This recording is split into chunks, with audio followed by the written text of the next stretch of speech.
The sky was a lovely shade of pinkish orange that would likely shift into indigo as night approached.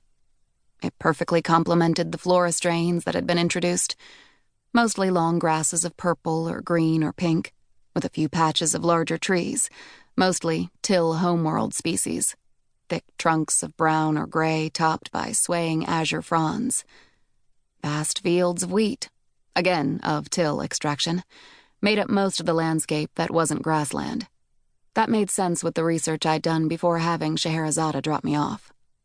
The research told me that this world had been terraformed for agricultural use a few hundred years ago or so.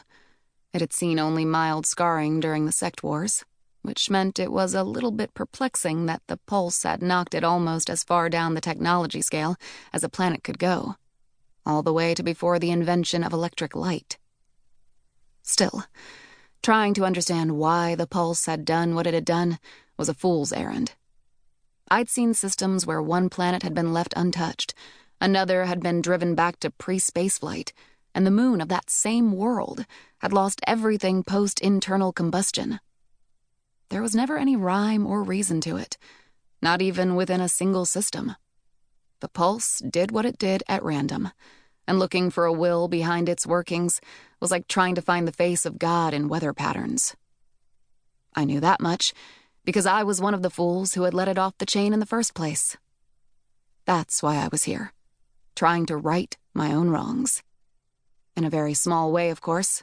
I was only one woman, and it was a big, big universe. Also, I had a great many wrongs.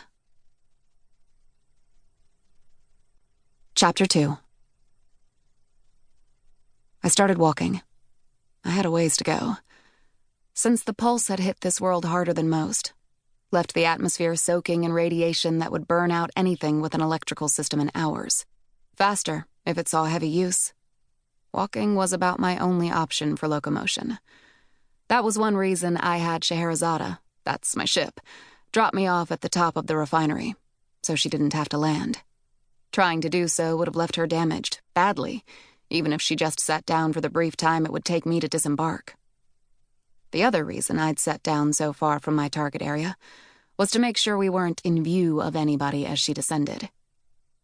It had likely been generations since anyone visited this world from the greater galaxy beyond. It was in a mostly forgotten system of a mostly forgotten corner of unclaimed, untended space.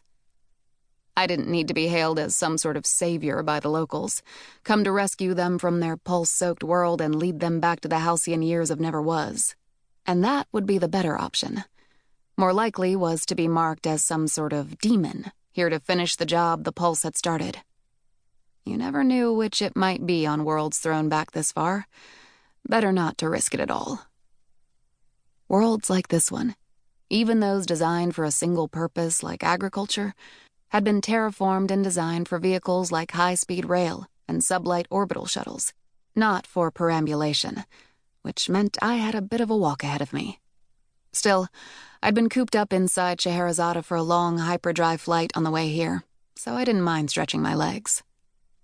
Starting my trek out in the boonies also meant I got a chance to know the local populace before they got to know me. Which this time started with screaming. It often did for some reason. The scream shattered the quiet of the open fields. High-pitched, piercing, a great deal of fear and pain and confusion. A child. I broke out into a run. All these years later, that's still reflex. You'd think after watching the pulse eat the universe and being helpless to stop it, that I'd be immune to the sound of others crying for help. You'd be wrong. What you can ignore en masse, the death of millions or billions, just by telling yourself it's too big, there's nothing you can do, is much more difficult to move past when it's just one person right in front of you, and there is a way for you to help. That's the same logic that had been used when the pulse was first dreamt up, after all. Just because it went wrong didn't mean the argument wasn't sound. I slowed as I crested the hill, parting the grass with my rifle barrel. My weapon had been drawn as soon as I heard the child shriek. Down the incline below me was a simple wagon, probably the height of technology in these parts. Wood and nails and iron-rimmed wheels, that had come to a stop, mostly because the beasts in its